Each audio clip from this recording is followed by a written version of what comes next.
What are the pros and cons of living in Bulgaria in 2023?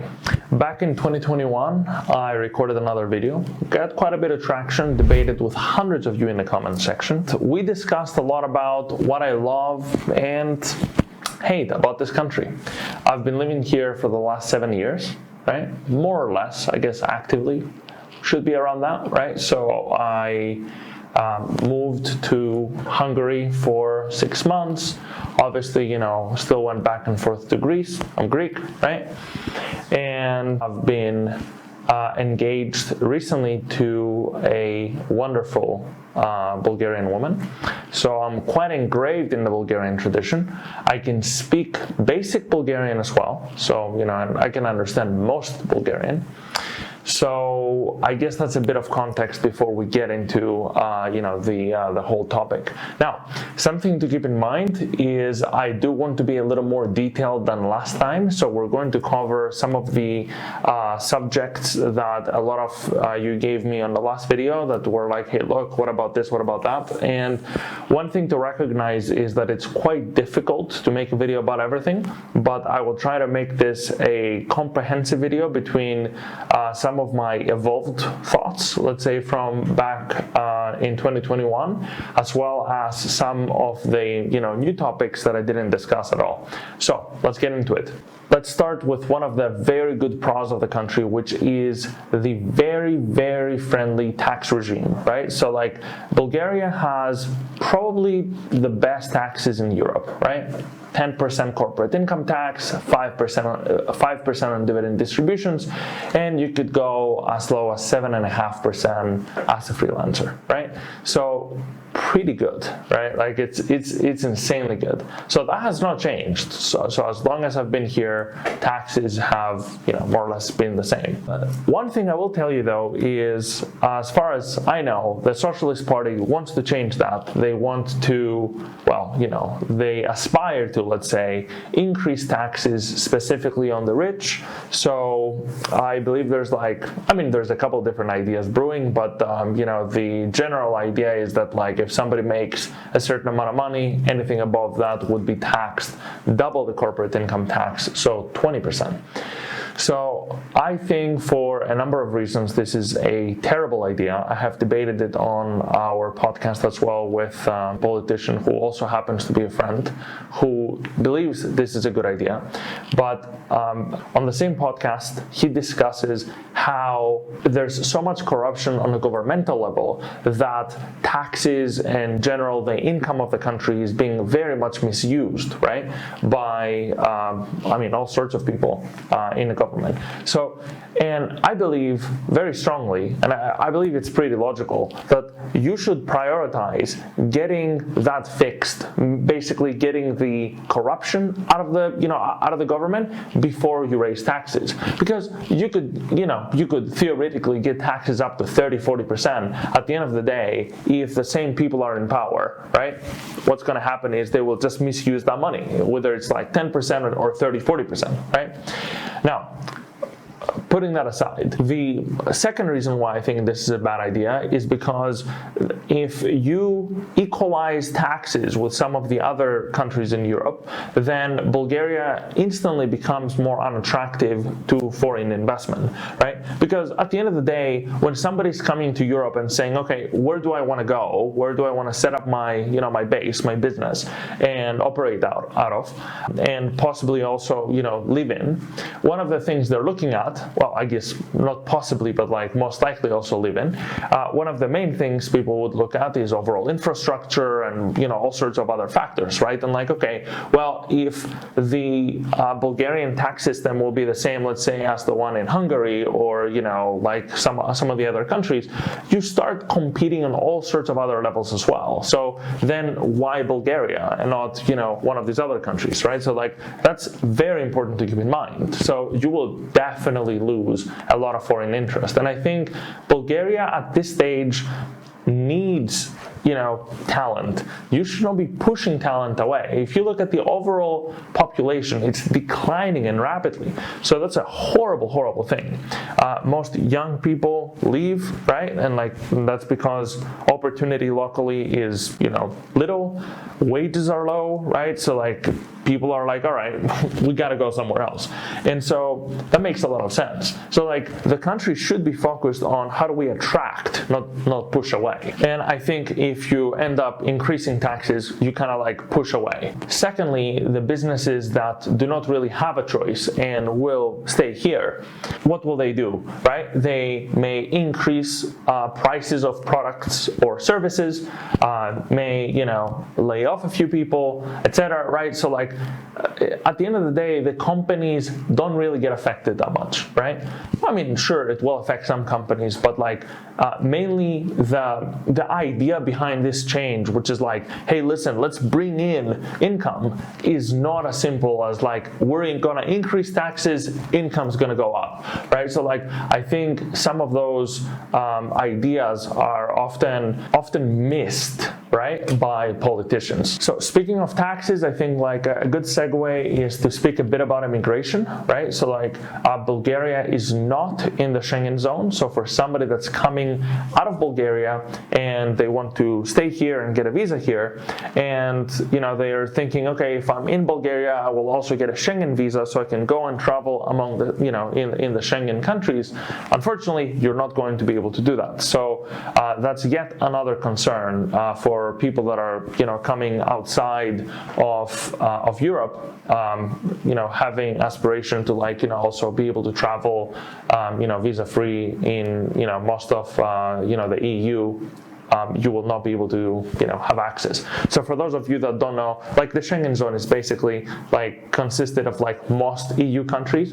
So when you go to a Schengen country, you typically will not just get a visa for that country, you will also get a separate Schengen visa so you can have the freedom to travel among the Schengen zone, right? So if somebody's in Greece and they get also a Schengen visa, they're all right, let me also, I can also go and travel to Italy and go to Portugal and go to France and etc., right? But you don't really have that option when you're in Bulgaria.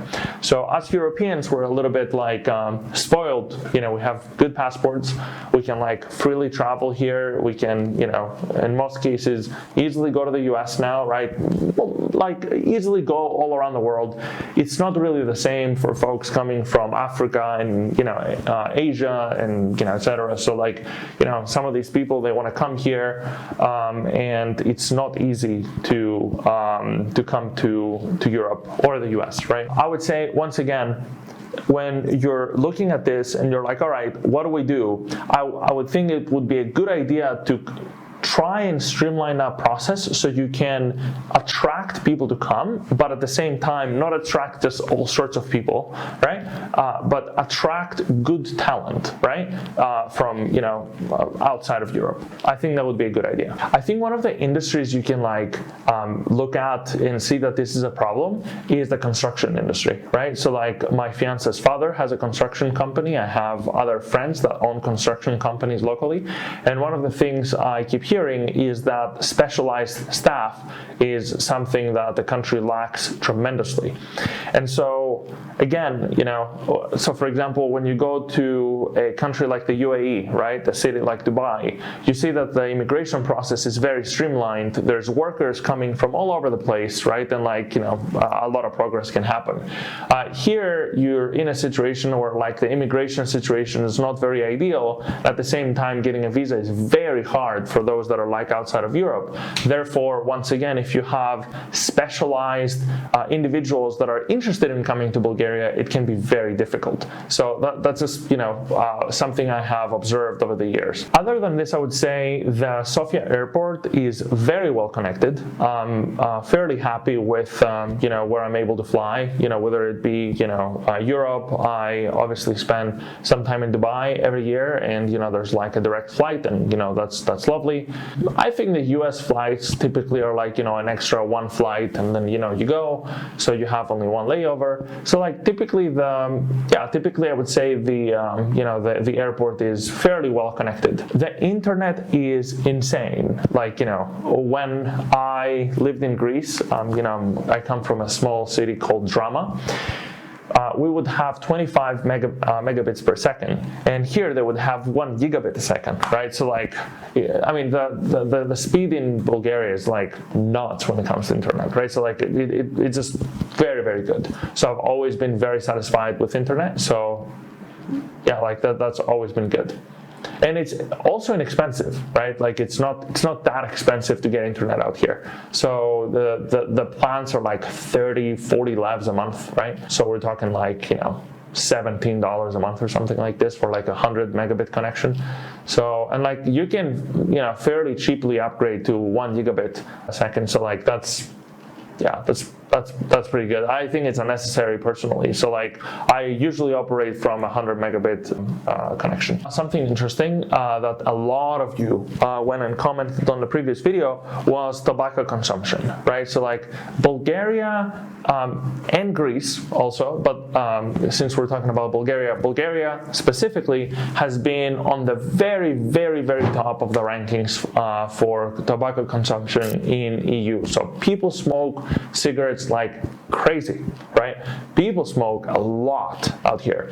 And yeah, so like, I guess a segue that's like kind of relevant is like I would remember, especially during the warm days, how I would like come and get in a taxi because especially in the beginning I wouldn't like have a car out here, and the taxi drivers, especially some of the older gentlemen, they just freaking and they close the windows and like it's like a smoke house that's moving, right? So like yeah, that's tough.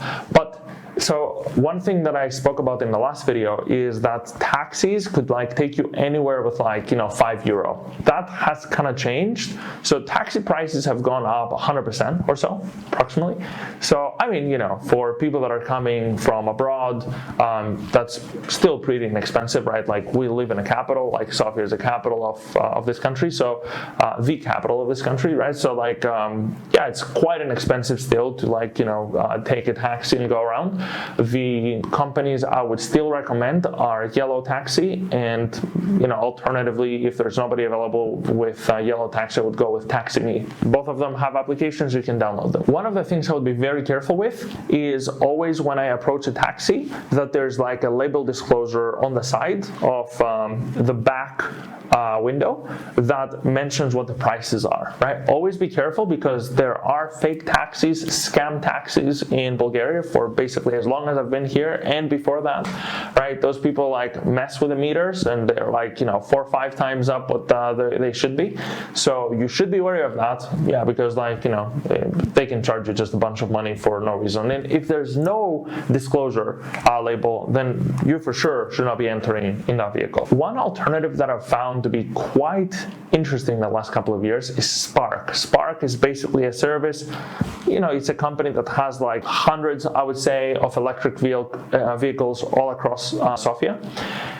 And yeah, like you download the application, you go through a check, right, and you send them your driver's license, etc. And you approach the vehicle, you unlock it, you enter, and you can like drive off and go to your destination. And it's been very, very efficient and good for what we need. So that's always been nice. The one thing I would say is it's always very important to check the vehicle for any dents or damages and take pictures of that, so before you start your trip you can send that off to Spark. They have made a very streamlined process, just a couple clicks, because if you don't, then the liability may fall on you. If the next person that drives says, hey, look, there's like this damage on the car, so they will say, all right, well, the liability goes to the previous person. So it's important that you just take a minute and assess the overall vehicle's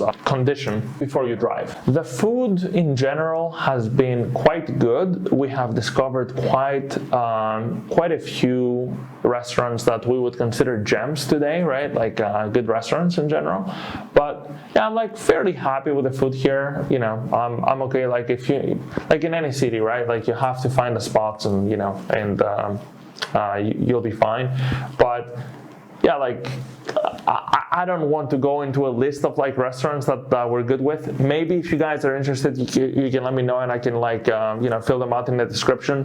I don't really want to go and do food reviews right now, but there's like, you know, decent restaurants in Sofia. I'm fairly happy with the food, so there's that. So another very interesting statistic that I was recently reading is how Bulgaria is consistently, again, on the top rankings when it comes to car accidents. I think there's probably a couple of reasons for that. One, for as long as I've been around, ever since I came, I would always hear how, you know, police can be bribed, etc. And I was like, wow, you know, that's not something that you really do in Greece. So it's like, okay, well, you know, that happens. And over the years, I was hearing, all right, the government's cracking down on this stuff, etc. And like, I would always hear from people all the time that, like, you know, this is still, you know, prevalent, and it does happen. And I would assume that if that happens too often, then, you know, the people that are driving recklessly likely are getting away with too much, right? And in the end, they go and cause accidents. So I would think this is probably something that like fuels that statistic. Okay, let's go into a hot one. Whether people speak English or not. So like a couple of years, I was being quite critical of that, and, you know, spoke about how, you know, things are improving, but like in general, like, you know, they could be tough. Things are so much better now, so much better, so much better. And okay, so like this is quite important to discuss as well, right? Like, because a lot of people go and make comparisons all the time. I personally hate when people do that, right? So like, if I'm gonna speak about a negative of a country, people just come and say, well, if this happens here, then what about, you know, this city, not country, that's like, you know, more developed, etc. If this happens here, then why don't you compare it to... Listen, I'm not trying to compare to other countries other than say the facts from my perspective and statistics, right, when they apply, right? So like, as far as I'm concerned, a lot of people come and watch these videos because they want to know what my legitimate opinion is on, you know, this subject, because they're trying to potentially move to Bulgaria. They don't care. Like, if there's like something that's a negative, they want to know what that negative is, right?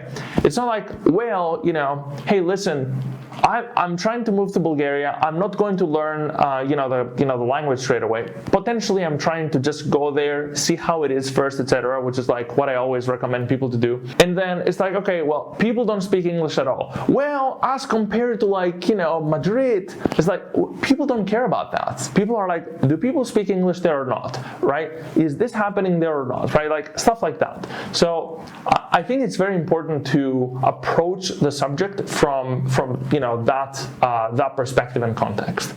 So anyways, so as I was saying, English is like far more widely spoken, you know, in the last couple of years. Most restaurants you will find waitresses and, you know, waiters that speak English, and like not like basic, like pretty decent, right? Like, so I've been very, very happy about that. I've found that like in taxis also, like, you know, more people are speaking English, especially yellow taxis. Like most of the times people speak English. Now, I personally don't have problems because I do speak basic Bulgarian. So like if somebody doesn't speak a single word of English, I will speak to them, you know, in Bulgarian, and we will understand each other. Something very, very important that I also covered on the last video is how I was talking about people should learn English, right? And a lot of people got hurt with that, right? I mean, anyways, so like, let's get into that for a second. So Bulgarian is a language that's only spoken by what? You know, a few million people, let's just say a dozen million people. I'm not just going to speak about Bulgaria. Greek can only be spoken by what? A couple dozen million people. That's it. English can be spoken by a couple billion people. What I'm thinking is this: if a language can be spoken by a couple billion people, doesn't it make sense for that language to be, incorporated and prioritized as one of the languages you should know? It just will increase your personal opportunity. You can see the trend, right? Things are going digital, people are working from home, there's obviously a lot of tourists, a lot of people that are coming and going. Doesn't it make sense for each individual to be able to communicate with a couple billion people more versus enforcing that people should learn the language for just visiting the country? I have heard this so many times. Now, I don't dispute that if somebody's going to come here and live here and they have plans on actually living here permanently, they should learn the language. Same with Greece, same with Romania, same with Hungary, same with Serbia, etc., right? So I'm not making exceptions here for Bulgaria. I'm just saying that the language isn't spoken so often, so much across the globe. So it makes more sense. And this advice, once again, is applied evenly. I would say the same thing to Greeks. I would say the same thing to Romanians, etc., right? Even though in Greece we do a pretty good job, this is why we have so much tourism. Obviously, we wouldn't be able to have tourism if people couldn't speak the global language. So yeah, I think it makes more sense for people to learn English so they can have more personal opportunity for themselves. They can tap into all sorts of different other jobs, etc., right? If you're in Bulgaria and you can tap into the international market, you can make much better money and live here quite inexpensively, right? So you have the advantage of having low taxes. At the same time, you can have foreign income, and that helps you, that helps the country. Obviously, it's good for businesses locally, so you can attract people to come, have a good experience while being tourists, right? You can also communicate.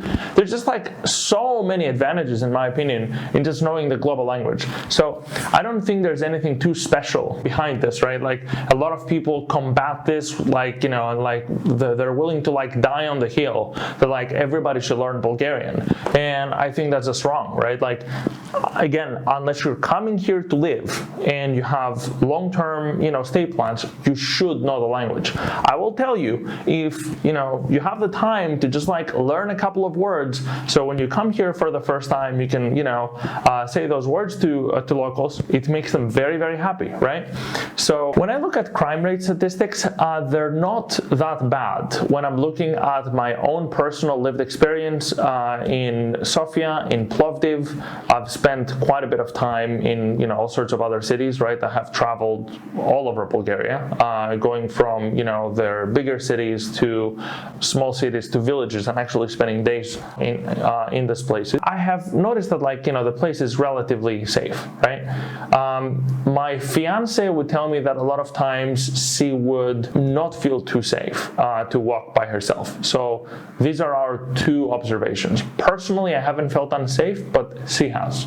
So yeah, there's something to be said for that. Generally, the locals are lovely people. Sometimes they can be a bit rude, but overall the Bulgarian people are just lovely, good people. That's been my overall experience. I'm not so happy with banks in general. When I'm dealing with banks locally, not super happy. A lot of time, the agents are not very resourceful, right? Not very customer service oriented. That's for most banks here, right? That's been my experience also. I don't know if I said this in the last video, but it for sure has become more difficult for foreigners to open especially business bank accounts. Anyways, so putting all that aside, Bulgaria is a freaking great place. If you're a business owner, if you're somebody that's a freelancer on income from abroad, right? Not on local income, not on local wages, you can live a great life here.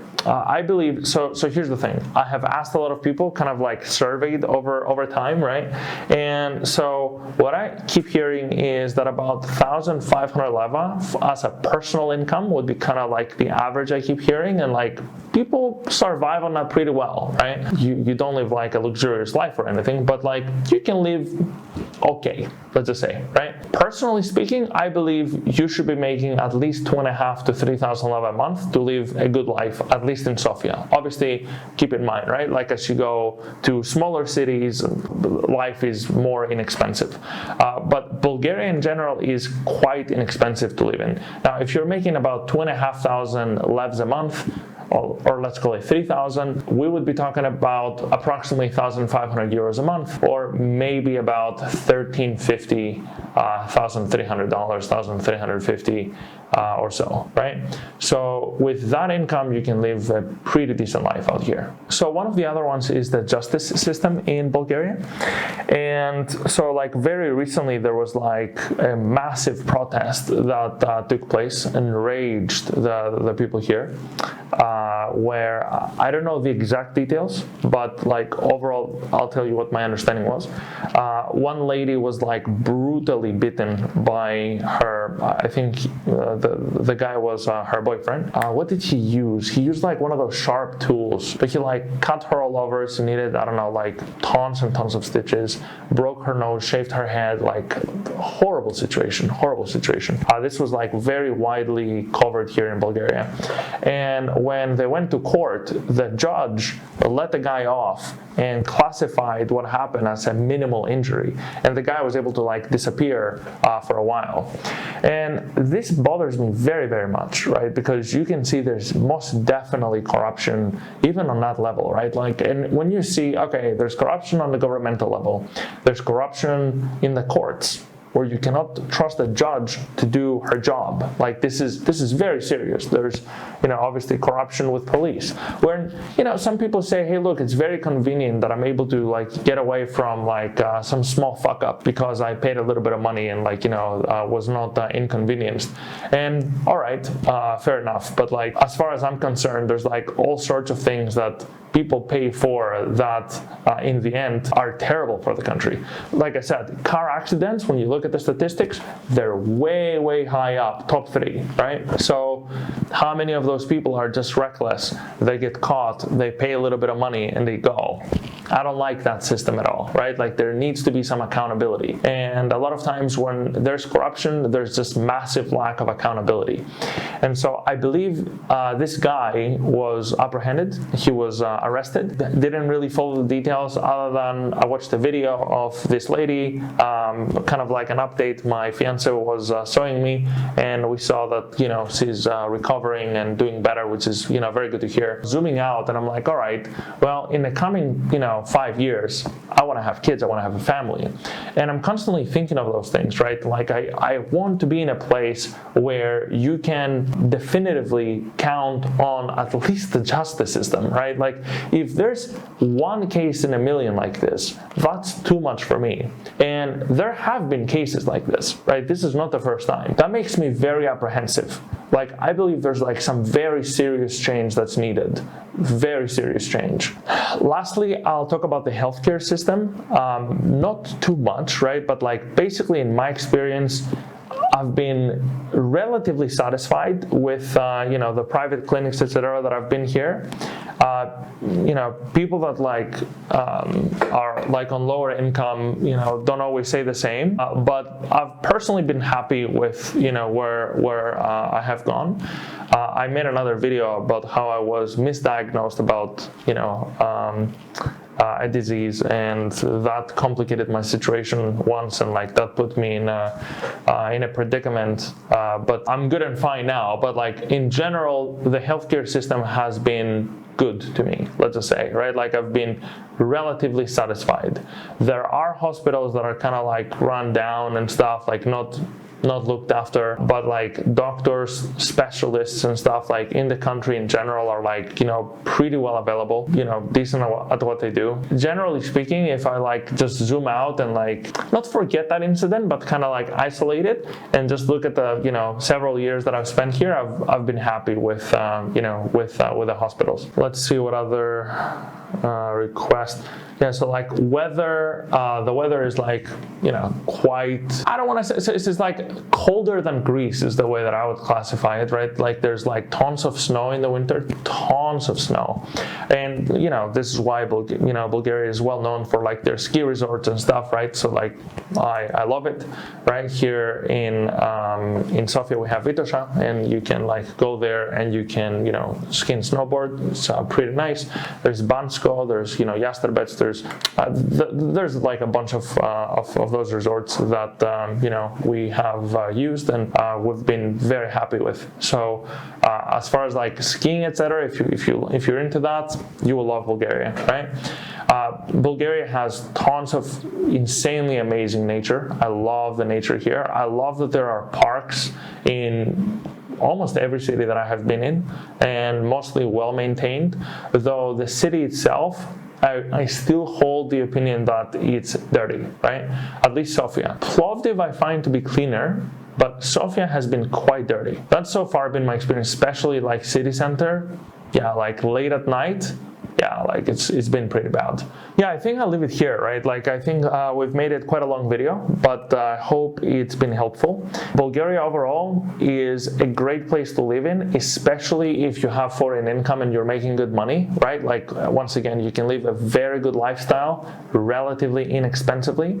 The lowest taxes you will find, right? So very, very, very good. At the same time, people are overall warm and friendly. Climate, like I said, you know, it's like similar to Greece, but just colder, right? So you experience all the seasons, but there's serious change that's required on especially governmental level. I think people are sick of it. So I hope to see that change, right? Like we are still not sure where we're going to permanently reside over the next decades.